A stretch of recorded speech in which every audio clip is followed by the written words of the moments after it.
Welcome back to Proxy, everybody, and today we're going to be finally talking about the Avatar of Khaine and how busted it is in 10th edition. So as many of you guys might know, the Avatar of Khaine is a very powerful model in our index. It's extremely durable, it does tons of damage, and it's just a really hard thing for your opponent to deal with if they don't have the right tools for it. However, it has escaped most competitive tournament lists, and I think that's simply due to the fact that the Avatar of Khaine does not have the mobility that the Yin-Karn does. And I think that's it. I think if the Avatar of Khaine was faster, or if there was a way to make it faster, it would be in most competitive lists. But that's not to say that the Avatar of Khaine is bad. In fact, I think it's one of the best index units in the entire book. So without further ado, let us go ahead and talk about why the Avatar of Khaine is so powerful and how to make the best use out of it on the battlefield. But first, let's do a quick overview of today's video. We're going to be talking about its stats, weapons, and special rules, its strengths and weaknesses, its combos and synergies, and lastly, the role the Avatar of Khaine plays in an Eldar army and how to make the most out of it. So taking a look at its stats, we have a movement value of 10, which is pretty fast. It's decent, nothing special though for a monster. Most monsters are around this speed. It's extremely tough though. It has toughness 12, a 2+ save, and a 4+ invulnerable save. As far as its melee weapon, it has the Wailing Doom, which has two profiles, a strike profile, which is extremely good against large or armored targets, and a sweep profile, which is good against lighter or medium infantry, typically infantry with 2 wounds or less. Most of the time, though, you are going to want to go with the strike, even against Marine-style targets. Reason being is Marines are toughness 4, and the sweep would be wounding them on 3+. So yeah, there's more attacks there, but it also has less AP, so the Marines are going to get an armor save and, stuff like that. And personally, against most targets, I would be wanting to go for the strike, but there are situations where the sweep is effective as well. As for his ranged attack, the Wailing Doom is absolutely insane, and it's even arguably better than the melee. So it has sustained hits D3, has a massive strength of 16, AP -4, and damage D6 +2, and it combos perfectly with Fate Dice and has a pretty nasty Overwatch potential. So if something comes within 12 of this guy and you Overwatch, you can basically use a Fate Dice to change it to a 6 and get those sustained hits D3, which is absolutely insane with this kind of power that the weapon has. As for his abilities, he has Molten Form, which halves all the damage he takes, making him extremely durable. And he gives units within 6, +1 to advance and charge rolls, and this includes himself. Most of the time, this is the only model that's really going to be benefiting from this, but there are a few synergies with melee units coming from reserve that you can also utilize with this ability. Although it's arguably a little bit complicated to pull off effectively.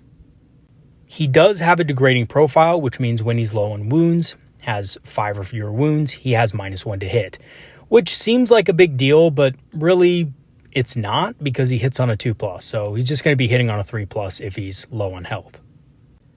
As for the cost of the Avatar of Khaine, he costs a whopping $295, which, while expensive, is justified considering his amazing damage and durability.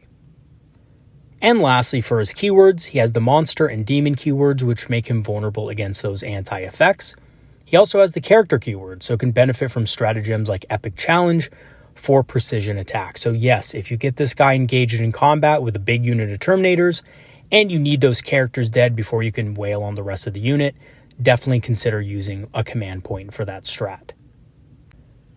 Alright, so moving on to the Avatar's strengths and weaknesses. His strengths are, he's extremely tough. He has toughness 12 with a 2+ save and a 4+ invulnerable. And on top of that, he halves all damage, which means that high damaging attacks from last cannons, missile launchers, and other weaponry are going to be much less effective against him. He has insane ranged and melee damage both, even though he is pretty short range. And he buffs nearby advance and charge rolls, including himself, which help him get up the board easier and into combat. His weaknesses, however, are that he is a big target and he's expensive. He's a large point sink. He has lowish mobility. Movement 10 is good for, most models, but for a big monster like him, it is a little bit on the low side compared to other Eldar mobility. And he has a short range, so his gun is only range 12, which means he won't be able to use it much, especially if your opponent plays around it.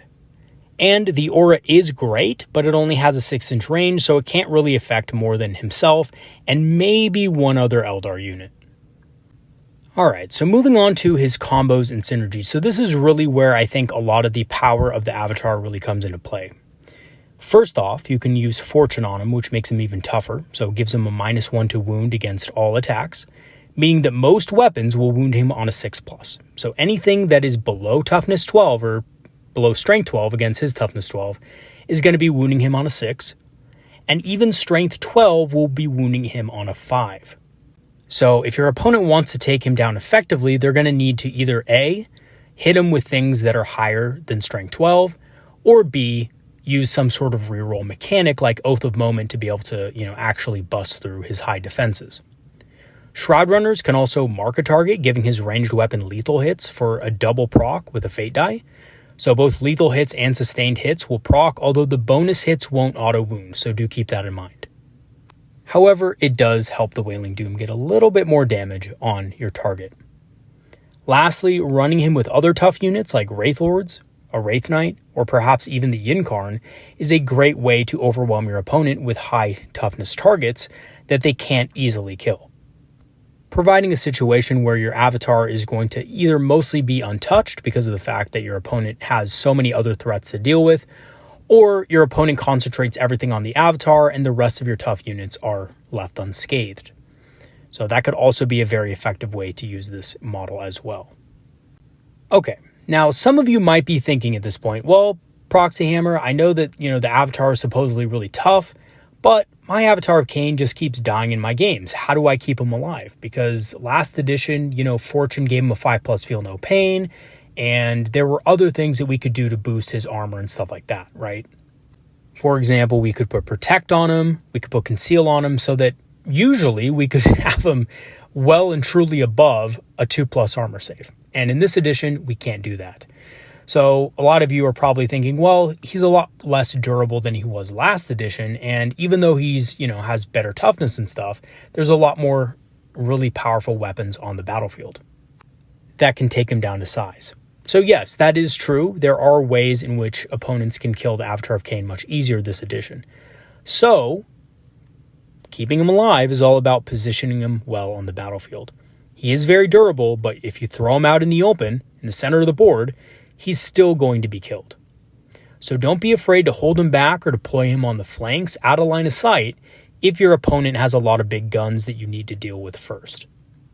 And I think that really is important because if you are a player who loves throwing the avatar in the middle of the field like last edition and having him hold down the middle objective, you might be disappointed to find out that the lethality of anti-tank weapons in this edition make it much harder for the avatar to actually survive. So you can't really use him in the same way that you would last edition because there's a lot more anti-tank on the field now.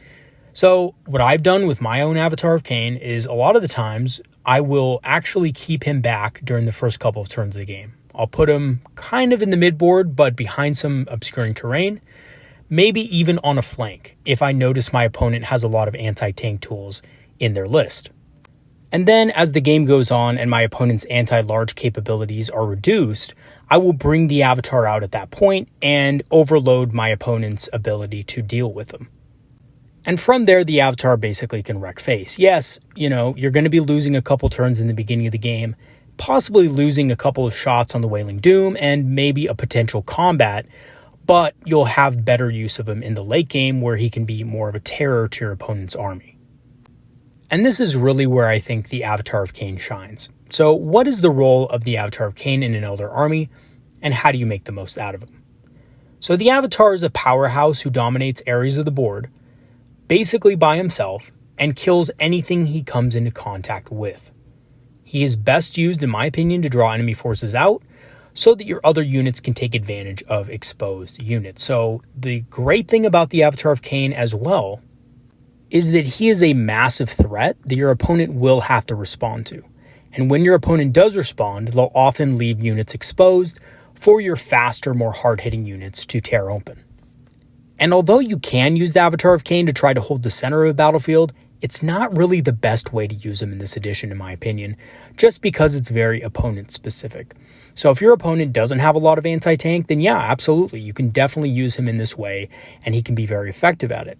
But if your opponent, like most armies out there, has a good amount of anti-large damage, you're better off saving him for later and then using him in the way I described previously, which is to simply be patient, wait a couple of turns for your opponent's anti-large components to be thinned down or dealt with properly, and then unleash them on the battlefield afterward when your opponent doesn't have the correct tools to be able to take them down effectively.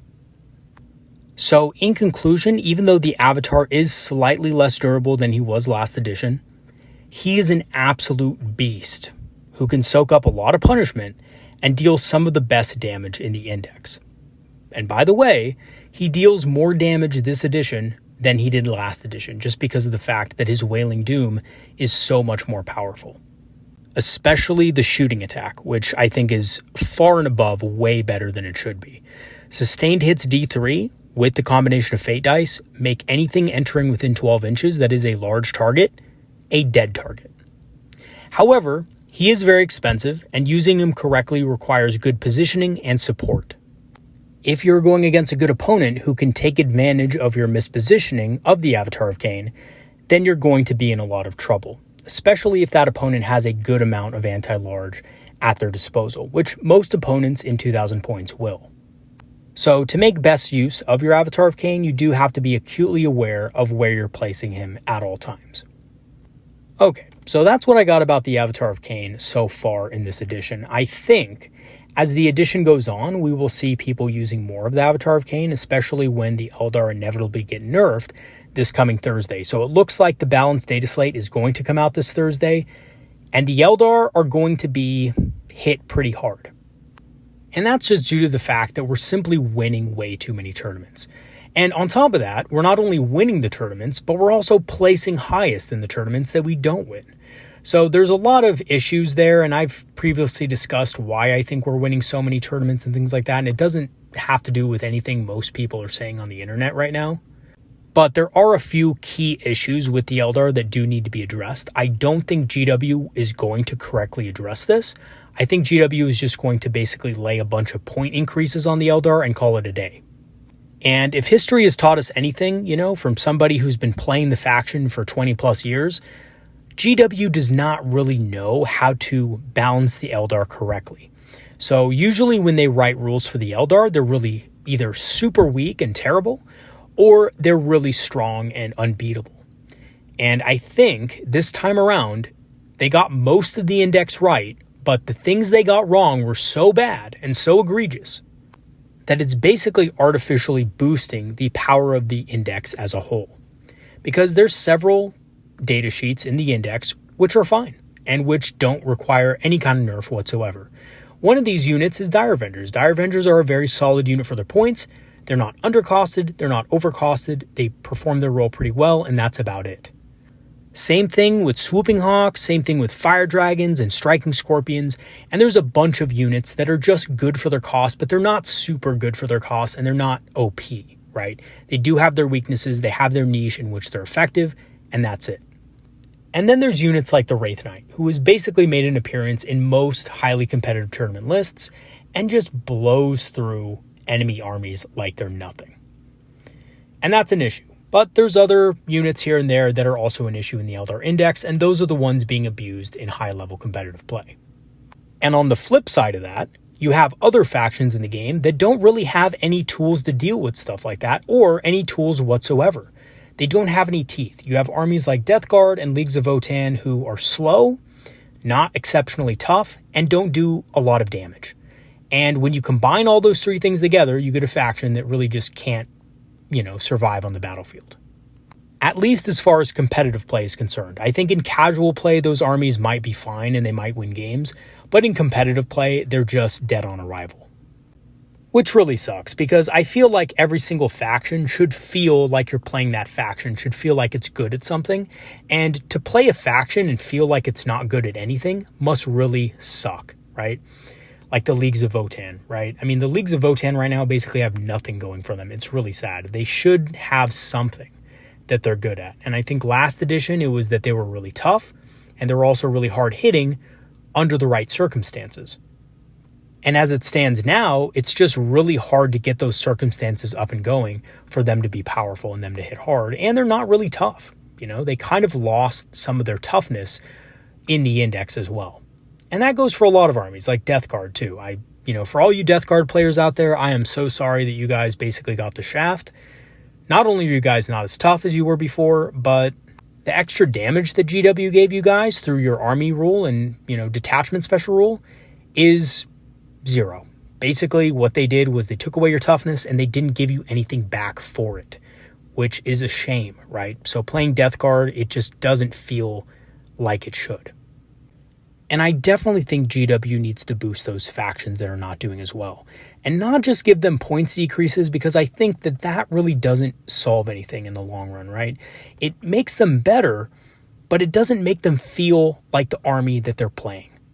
So for example, with Death Guard, instead of having Auras of Contagion, which reduce enemy toughness, which by the way is currently worthless because most of the time they're not even going to be in range to be affected, you could have an army rule that is based off of the number of objectives you control, which is very Death Guard if you think about it. Last edition, Death Guard were very focused on primary objectives, and you could revolve an army special rule around that this edition. So if your army controls one objective, then units you have that are in range of an objective you control get stealth. If they're in range of 2 objectives that you control, you also get -1 to wound. And if you're within range of 3 objectives you control, then enemy attacks are at -1 damage. And this would obviously apply to any Death Guard unit that is currently in control of that objective. So if they're not in control, they're not going to get the bonuses, but this really incentivizes Death Guard players to make sure that they're controlling primary objectives in the game so that their units can get the benefit of better toughness and survivability. So it's really not that hard to come up with good rules that are also balanced, right? That have counterplay. And I think hopefully we see this in the next balanced data slate. But again, I'm not going to hold my breath. All right, everybody. I know that was a little bit of a tangent. I wasn't really talking about Eldar for a little bit there, or the Avatar of Khaine, but I wanted to address that at the end of this video because I didn't want to make another video talking about this. And really, we only have a couple of days until the balanced data slate comes out, and I'm going to be releasing a full video on that when it does. So to wrap it up, I want to thank all my patrons and supporters for supporting the channel over the last months. Your help has greatly improved the channel and helped it grow. And if you do want to join and support the channel, I have free trials activated so you can join at no cost to you. And this gets you permanent access to our Discord community, which is a community of Eldar players and enthusiasts who like talking about strategies, tactics, and of course, hobbying. I will go ahead and leave the link in the description for that as well if you want to join. I also have a channel store page for those of you looking to rep some Eldar-inspired apparel at your local game store. And I am an Amazon affiliate, so anything you buy through my Amazon affiliate link will help support the channel as well. And there's a lot of discount Eldar that you can get off Amazon if you live in the correct region. So the US usually has stuff on Amazon cheaper than GW. And funnily enough, I just recently bought another Combat Patrol from Amazon because it has such good value. So if you are interested in doing that, I will leave the links in the description and you can go check that out when you have some time. All right, everybody, that's going to be it for today's video. Thanks for watching again. Tomorrow, we're going to be going over my Ynnari list that I've been running over the last 3 or so weeks, kind of talking about the strategies and tactics involved in running a Ynnari army. And I will see you guys next time. Have a good one, everybody. Peace out.